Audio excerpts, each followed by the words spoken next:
নমস্কার, good evening, আদাব। আশা করি সবাই খুব ভালো আছো। আজকে তোমাদের সাথে আমি একটা সি ফুড রেস্টুরেন্টের কথা শেয়ার করব।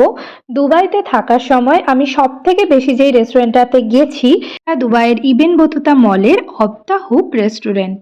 আর তোমরা দেখতেই পাচ্ছ এখানে খাবারটা কিন্তু একদম অন্যরকম একটা স্টাইলে পরিবেশন করা হয়।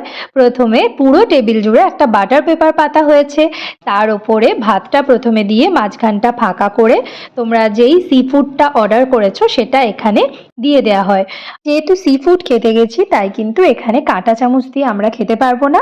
এর পাশেই একটা গ্লাভসের বক্স রাখা আছে, আমরা যে যার গ্লাভসগুলো পরে নিয়েছি।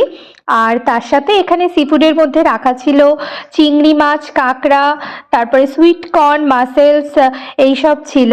আর কোয়ান্টিটিটা এখানে দেখতেই পাচ্ছ কতটা বেশি।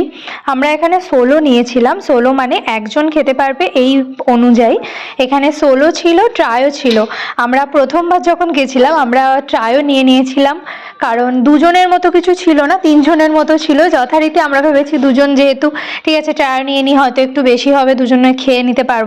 কিন্তু ট্রায়োটা নেওয়ার পরে আমরা মানে সকালবেলা খেয়েছি, আবার সেটা রাত্রিবেলাও খেয়েছি, এরকম অবস্থা হয়েছিল।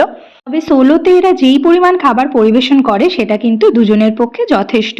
আর তার সাথে পছন্দ অনুযায়ী ড্রিঙ্কসটা তুমি যতবার ইচ্ছে ততবারই নিতে পারো। দুবাই বেড়াতে বা ঘুরতে এলে অনেকেই কিন্তু তোমরা এই ইবেন বতুতা মলটা মিস করে যাও, কিন্তু এটা দুবাইয়ের একটা হিডেন জেমস বলা যেতে পারে। তাই দুবাইতে বেড়াতে বা ঘুরতে এলে এই রেস্টুরেন্টটা আর এই শপিং মলটা দুটোই কিন্তু তোমরা তোমাদের বাকেট লিস্টে রেখে দিতে পারো।